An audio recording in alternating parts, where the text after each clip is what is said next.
Hi everyone, this is Peter here. I hope you're all having an amazing day. In this video, I'm gonna have a quick overview, kind of a first impression of the image editing program called the LUMINAR NEO. They sent me an email a couple of days ago and asked me if I was interested. At that stage, I didn't know much about the program, so I did a little bit of research. Then I got back to them and I said, yes, definitely. LUMINAR NEO has quite a few really useful features that I was eager to try out. They provided me with a full license, including all the currently available extensions, which I'm gonna show you in a second. What's really cool about this program is that one can do complicated multi-step tasks with virtually a single click of a button or the use of a slider. You can, for example, remove the sky in your landscapes, do frequency separation for your portrait photography in a matter of seconds, remove dust spots, remove motion blur, upscale your images, and so much more. If you are like me, who doesn't like to spend hours on end editing an image, then this program might be a great addition to your photo editing suite. It functions both as a standalone program, but can also be used as a plugin for both Lightroom and Photoshop. Anyway, let's jump into LUMINAR NEO and I will show you some really awesome features. So here we are in LUMINAR NEO. In the catalog you can see images that came with the program, default images such as this portrait, for example, and I also imported some of mine. We're gonna start editing this particular landscape shot that I took a couple of years ago in Melbourne. This is Princess Pier. At the top you can see the catalog, the presets, all the different presets that you can apply to this image. On the right side, I'm not gonna touch that. And then you go to the edit module or edit menu, and all the available options are visible on the right side, such as layer properties right at the top. You can change the opacity if you wanna turn it into a layer, and the crop tool, self-explanatory. You can crop the image the way you want to. And then in the favorites section, there is one of the AI enhanced tools, the enhance with the accent slider. If I move it to the right, you can see that it increases the contrast and adds a bit of saturation and vibrance to the image. Obviously you gotta tone it down. I'm gonna just do, let's say, around 12, and then with the sky enhancer it selects just the sky and then applies similar to that, but I wouldn't really recommend it. For example, if you watch closely, the bending gets a little bit annoying, which you can obviously fix later on, but I'm not gonna touch that. I'm just gonna go back and then leave it like that, and then maybe tone it down to around 8. With the sky replacement tool, you can replace the sky. If you click on the sky selection, there is a drop-down menu, and then you can select from all these available skies. And you can also add your own, download new ones by clicking on Get More Skies. Let's try this image with this sky first. Let's see what happens. It takes only a few seconds, and then you can see that even though this image is a little bit lower resolution, I think I'm gonna go with a different one. Is it a little bit better? No. Let's go with a different one. Let's go with this one instead. Yeah, this one is much nicer, higher resolution, not as pixelated. What I really love about this sky replacement tool is that it generates, for example, reflections as well. If I click on this, you can see that it changes the reflection and the overall tone of the image. The lighting is replaced as well or altered, and it looks pretty damn good. Here you can also change the horizon position, so you can do all sorts of adjustments. I'm gonna leave it as it is, and then the same goes for the vertical position and the horizontal position. You can adjust it manually, or you can even flip it. That's pretty cool. The mask refinement, you can do adjustments here as well, and then with the gaps, especially around the horizon, you can see how the gradual transition changes. I'm gonna leave it at the default, and then the same goes for the details. Let's see how that changes. You gotta wait a little bit, especially affects this section of the image. I wouldn't really touch those. And then the scene relighting, you can change the strength of the lighting.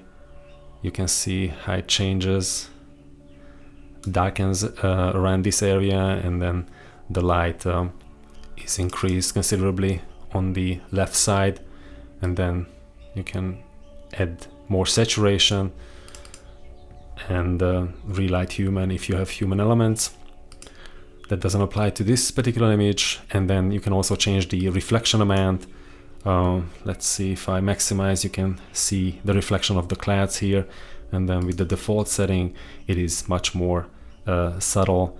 And then you can also change the blur of the water, but that is a little bit too much, so I'm not gonna touch that. It looks much more natural without it. Let's try another sky just for fun. What about this astrophotography?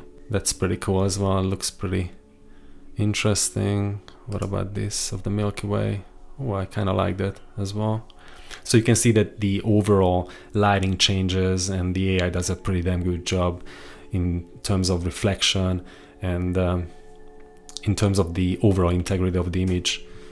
And if you had to do this manually, then it would take quite some time. I'm gonna check these extensions a little bit later. Let's start with the essentials, and with the develop module, you can increase the exposure. Maybe I will slightly increase it by 10% or so. Let's try the smart contrast just by 5 points.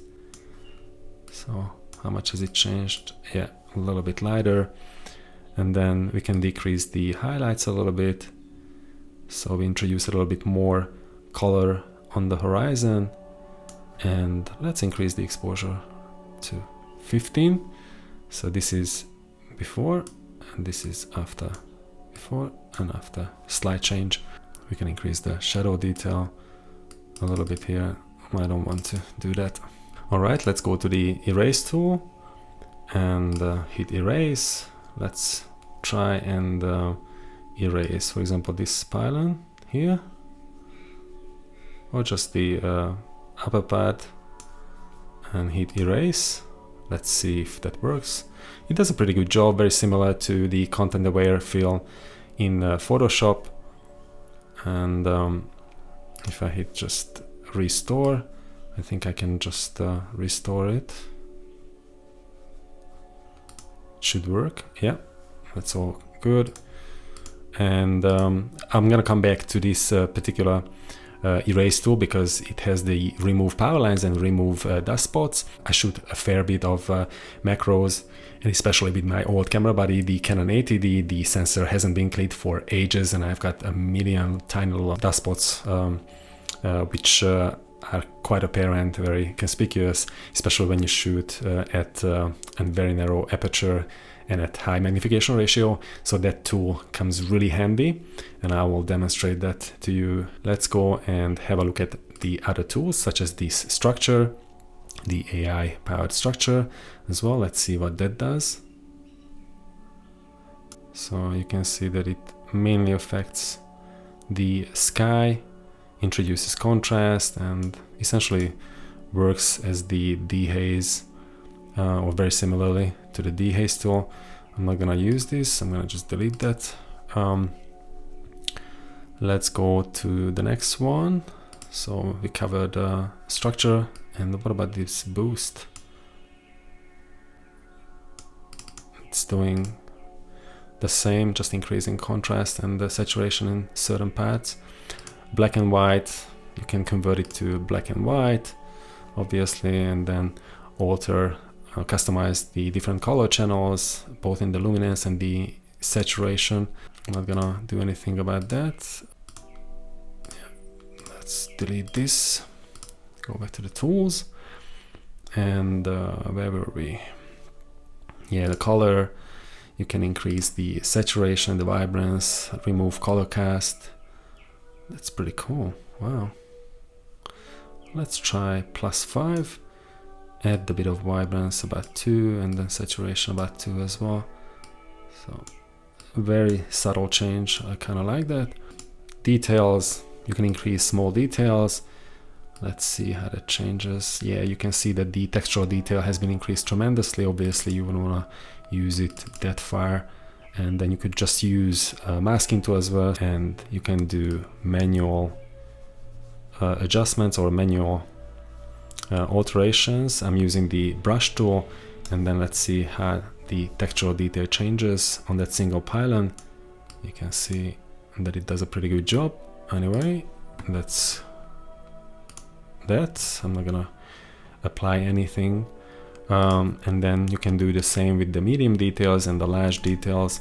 Let's see how that changes. Yeah, it applies it to medium details here, so you can do all sorts of things. And then the sharpening, let's see how that works. It has so many different sharpening tools. It has this default sharpening tool, and then the SuperSharp with the extension. We're gonna check that a little later. And then denoise, luminosity. Let's see how that works. You can see that the bending has disappeared there. Obviously, don't want to push it that far. Let's leave it at around 20, and then change it with the color as well. So the bending is a little bit better. It looks so much better, especially if it's printed. It's gonna look much better. That's the denoise. Landscape, you can dehaze. It looks a little bit too much, obviously. Maybe at about +5. Golden air, that looks a little bit too much. I kind of like it at around 7. And foliage enhancer, obviously we don't have foliage in this image, so that's not gonna make a difference. Let's see if we can apply a bit of a vignette effect, just a little bit, maybe maybe -12. That's better. And then you can adjust the size as well. You can see it better this way. So about -8, 9. That's good. Kind of like that. And then there are all sorts of creative tools here. For example, you can relight the foreground and the background, or the change the brightness close to the horizon. Let's see how that changes. Yeah, that's a little bit too much, obviously. It uses special 3D mapping, and based on that it changes the lighting in a quite organic way. Let's see if we add a little bit to the foreground, how much that helps. That is pretty cool because it brings more detail out on these pylons in the foreground. And then you can change the depth, and wow, that looks so cool. This is a subtle change once again, before and then after, before, after. That's relight for you. And then the atmosphere, you can change it to fog, layered, fog, mist, or haze. Let's see, with the fog, we introduce a bit of fog. That's pretty cool. I'm not gonna add that though. And layered fog, how does that change? Layered fog, oh yeah, so you can see the fog, especially in the foreground there. Not gonna add that. Once again, the mist, yeah, that's pretty cool. Would definitely work with another image where you want to just create a little bit more moody atmospheric shot. And then the haze, pretty interesting. Anyway, not gonna use this. So that's atmosphere. And then you can introduce sun rays, place sun in the center. Let's move it to around here. The sun would be somewhere there, I guess. And we can introduce sun rays, change the overall look. The sun rays length can be altered or changed. Penetration, so how far those sun rays penetrate. Sun settings, the sun radius can be changed to smaller. The sun glow radius can be changed as well, and the glow amount can be changed. That is so interesting. I don't think it works for this particular scene, but you can change the number of sun rays as well, and randomize What else is here? And then the warmth can be changed, both of the sun and the sun rays. So let's match it to the warmness, to that tone, and oops, sorry, and then the warmth of the sun rays as well. So this is before and then after, before and after. Interesting for sure, but I think I'm gonna just remove that. I don't like it for this scene. And what else do we have here? After the sun rays, there is a tab called Dramatic. Let's see what we can change. That just changes the toning again, and then you can change the local contrast. So you can do so many different custom editing. It's crazy. The mood, you can apply a custom LUT. Let's see what we've got here. The cinematic toning, Anaheim, Bakersfield, Long Beach. What's this? Wow, I kind of like that. Let's leave it at that. So this is before and this is after. Introduce a little bit more contrast, and I think it suits this particular frame really well. Maybe I'm gonna decrease the amount to around 15. Just tone it down a little bit. And then the toning, once again, you can change both the shadows and the highlights, and then alter in the saturation and the hue. I'm not gonna change that though. Matte, just creating a matte effect, decreasing the vibrance and the saturation, just kind of a faded look. It's interesting too. Mystical, it essentially blurs, adds a bit of Gaussian blur to the image, I guess. That can be fun. I'm not gonna use that. And then the glow tool, soft focus, glow, orton effect, soft. So many interesting features that I will never ever use, but for landscape photographers this can be a great tool to, you know, experiment with and do all sorts of interesting editings. Film grain, you can add grain to the image if you are going for a specific look. I'm not gonna use that, and I'm gonna check this portrait section a little bit later with a different image. Let's go down to the professional, and here you can see the super contrast. Let's see what that does. We can introduce contrast, super contrast. Just do the highlights. Let's do +7. You can change the highlight balance. If you push it to the left, then the highlights seem to be blown out, and then you can decrease it if you push it to the right side. That's for highlight balance, and then you can do the same with the midtones contrast. You can see how that's altered. Let's add +5 and +5 for the shadows as well. Very subtle changes once again, but it looks a little bit better with the super contrast applied. Color harmony, brilliance, warmth, color contrast, split color warmth, color balance. So you can do everything there is and just customize the color channels, change the brilliance. Maybe I'm gonna add a little bit more brilliance to around +3 before and after. You can do dodge and burn as well. For example, let's lighten the area in the foreground just for fun. You can see the end result, and that's a pretty cool tool to have. And then the clone stamp tool. Let's set the source. So this is gonna be the source, and then we're gonna remove that part of the sky. So before and after. All right. So I think we have covered everything, or most of it, that you can use while editing landscape shots such as this one. Now that we have finished all the editing steps, you can go back and then you can customize what you have done. You can see the entire history, and then you can go back and do minor adjustments if you wish to do so. So these are all the steps that we have done.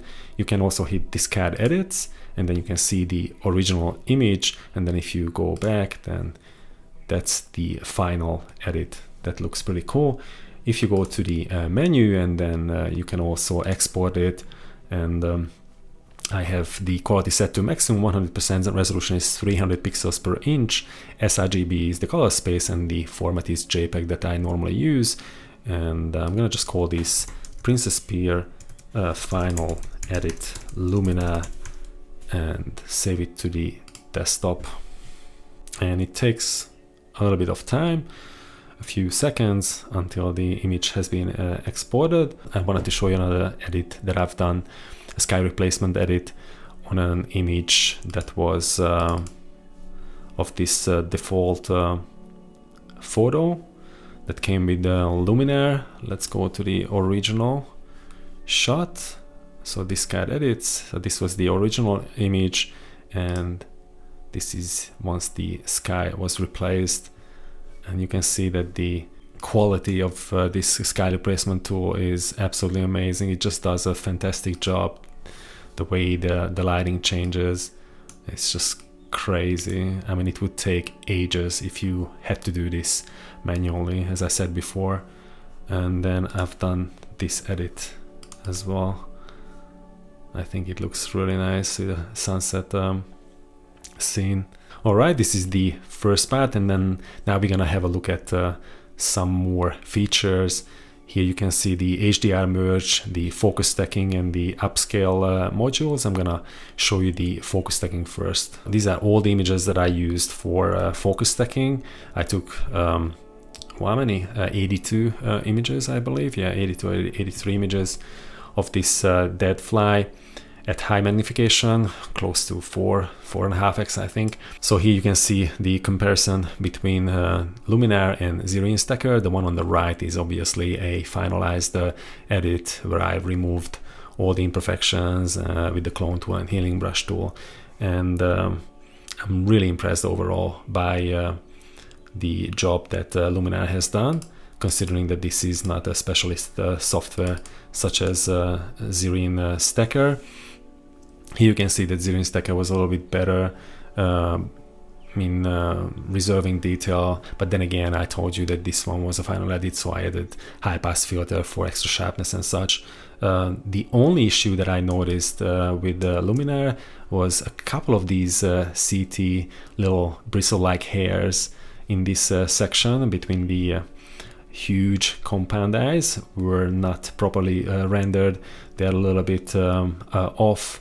It couldn't stack it properly, so I lost detail there. But overall, I think it has done a really, really good job, and I'm really impressed with it. Considering that, for example, with Photoshop, if I had to use Photoshop, Photoshop struggles a fair bit with deeper stacks, and the alignment of the layers and the blending of the layers, the entire stacking process didn't take too long. It was significantly faster than it would have been in Photoshop. So I'm really happy with this focus stacking tool in Luminar Neo. If you want to add multiple images, all you have to do is just go to File and then Add Folder with Images, Focus Stacking Luminar, and then the original JPEGs, and you can just add the entire folder. I'm not going to do that again. And then you just add the folders, select them by holding down Shift. Then you can just drag everything into this focus stacking module and then hit stack. The upscale is just below here, and I will show you what I've done. For example, this is a lower resolution file. You can see that this is actually a thumbnail that I created. I lowered the resolution specifically for a YouTube thumbnail, so it's 1280 by 720 pixels, and if I drag it to the upscale module, you can change it to 2x or 4x or 6x. I have already done this with this particular image. So here are these shots in Photoshop. This one was the original thumbnail, the low resolution. I'm gonna zoom in and you can see that it starts to get pixelated around the eye, and let's do the same. Bring it to the same size, maybe back a little bit, so this is about the same size. Yep, that's it. And you can see that the pixelation is all but gone. And if I zoom in even more, let's see when that is introduced. Yeah, about that. So you can see that both the pixel quality is increased and the number of pixels obviously added, so you can have a much larger print if you have just a smaller sized image or where you need to upscale. It does a pretty good job. The sharpening looks relatively natural. I think it did a really good job. Here's another example for upscaling. This is a red sand garden that I captured with my drone, a top-down shot of the Royal Botanic Gardens in Cranbourne, Melbourne, and it's a relatively low resolution file because I had to crop in quite a bit to simplify the frame. Let's just move close to one of these native plants, so you can see that the bush is already quite pixelated, and this is only 2x, so the pixelation starts just here, and really good. It looks really good, natural, organic. The main advantage of upscaling is self-explanatory. For example, if you need a larger, more detailed shot for both online use, or if you want to get something printed in a larger format, then this can come really handy. All right, we have covered the upscale, the focus stacking. I'm not going to cover this HDR merge tool, which you can use to create a high dynamic range image by merging different exposures, blending exposures to increase shadow detail and retain highlight detail as much as possible within a single frame. All right, let's have a look at the other extensions, the Noiseless Ai. Here you can see that it says advice, use the middle adjustment for this particular image. Let's go with that.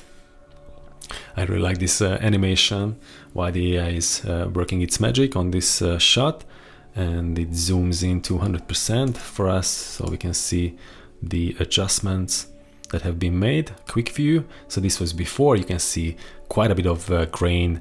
Noise level is pretty bad. This one was taken at ISO 6400, and this had already been edited. A little bit of noise reduction was applied in Lightroom for this in-flight shot of a kookaburra.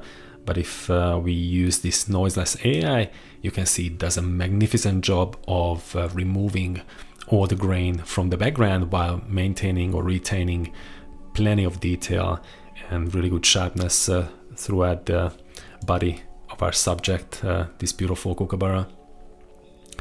Luminosity noise has been decreased by 100%. You can change it back. You can see that it reintroduces the noise. Details, let's move the details all the way up to 100%. That is so amazing. Maybe just around 60%, and then increase the sharpness. Wow, this just looks really cool. I'm gonna use it to around 60%. And so this is before and this is after. Before, after. Wow, it looks really nice. And there is another tool here, the SuperSharp, and let's see what that does. Let's use just the low. Let's see what kind of result we're gonna get.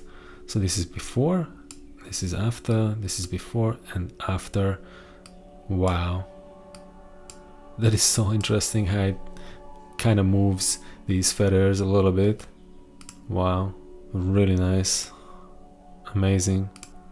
Let's just change it to motion blur and the low version. I think that's gonna be sufficient enough.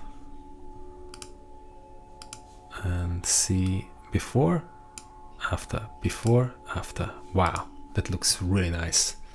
And the change is quite subtle, but very easy to notice, and it looks natural. That's what I love about it. Alright, let's cover the last extension, which is called Magic Light. Magic Light is one of the most popular extensions for LUMINAR NEO. Apparently, this extension is designed to place a more visual accent on artificial lighting and allows you to get full control over lights with intensity, size, glow, and clearness. Let's have a look. If we change the intensity, what happens? That's so cool. Obviously, you could remove this by masking the natural light add, or just use gradients. Let's see what happens with the size. Increase to 100%. Wow, those starbursts look so cool. Obviously a little bit too much. Bring it down to normal. You can change the width of the beam as well. Let's zoom in a little bit more to 300% so you can see a little bit better. So what happens here? Yeah, the beams have increased in width, and then you can also increase the let's move it back to normal, I mean the default. The glow effect can be changed as well, and the clearness, the amount of control that you gain with this particular tool, that is so cool. Wow, I love it. You can also increase the number of beams. That's a little bit too much.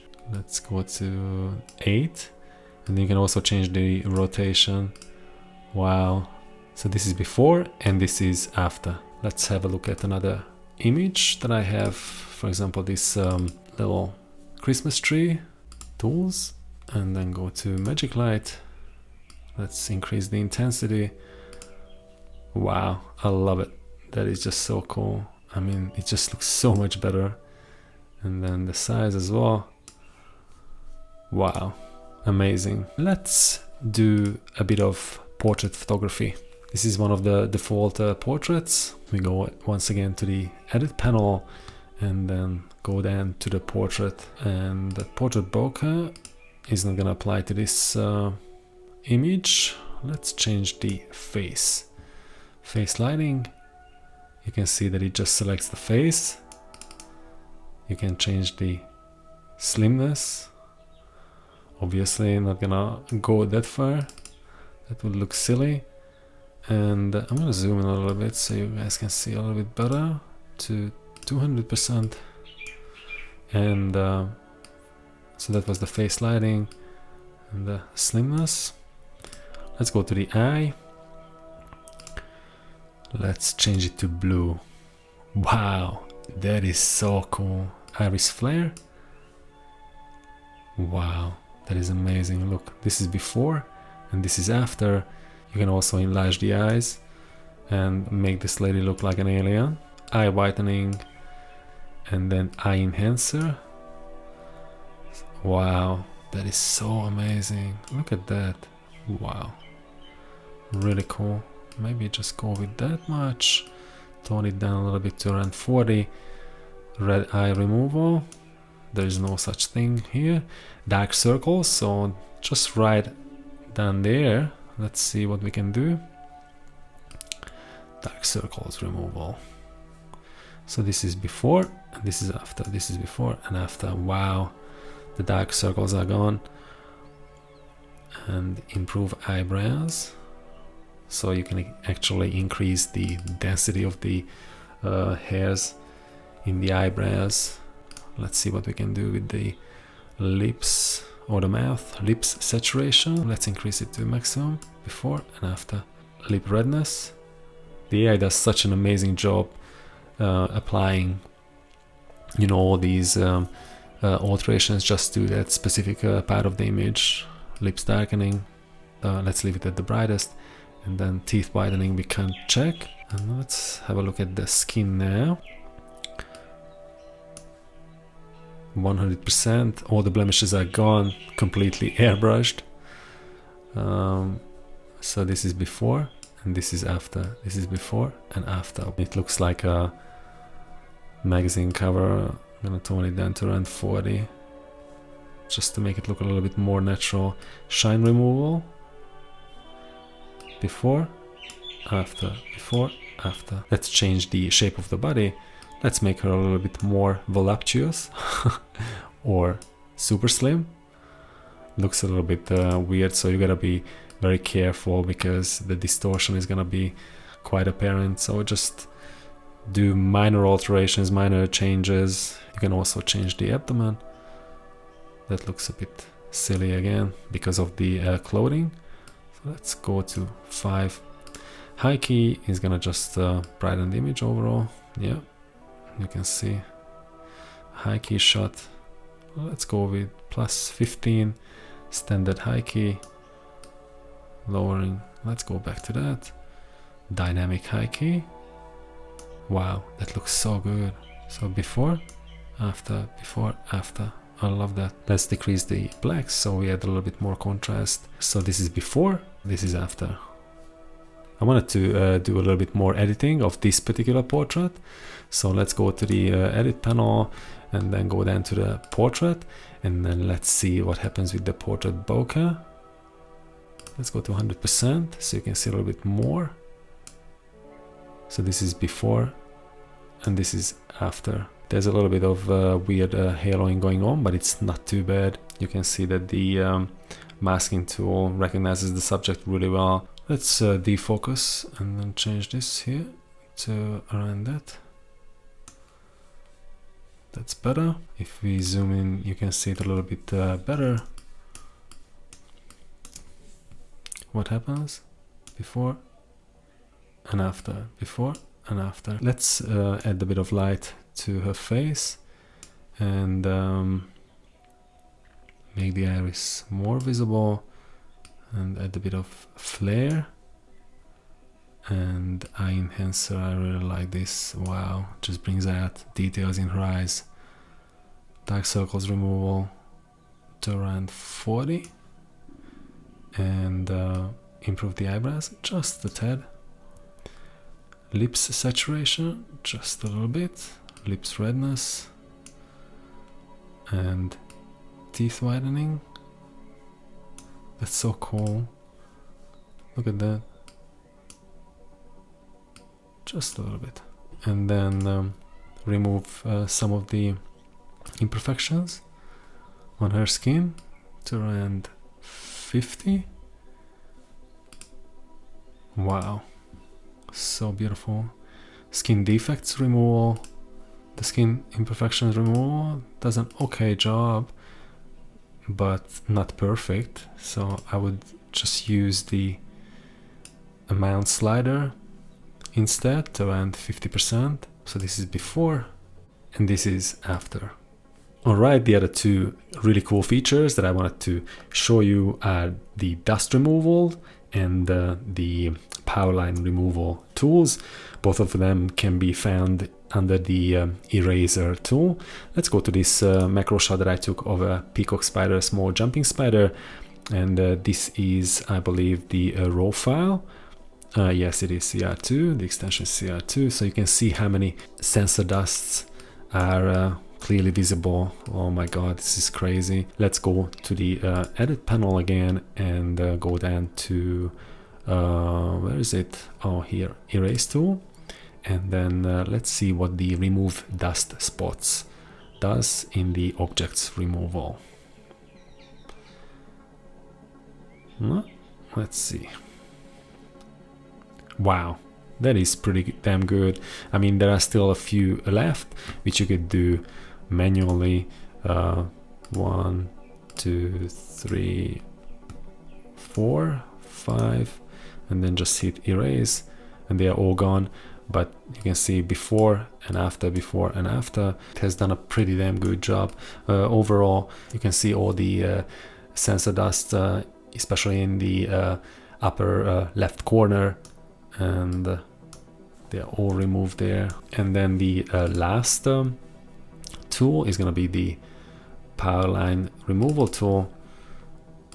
Edit panel, once again, tools, erase, and then remove power lines. Let's see what happens. And you can see that the power lines have been removed. That is really cool. And then you can also restore certain sections if you want to, and then just hit restore if you don't want to remove those, and just do manual adjustments as well.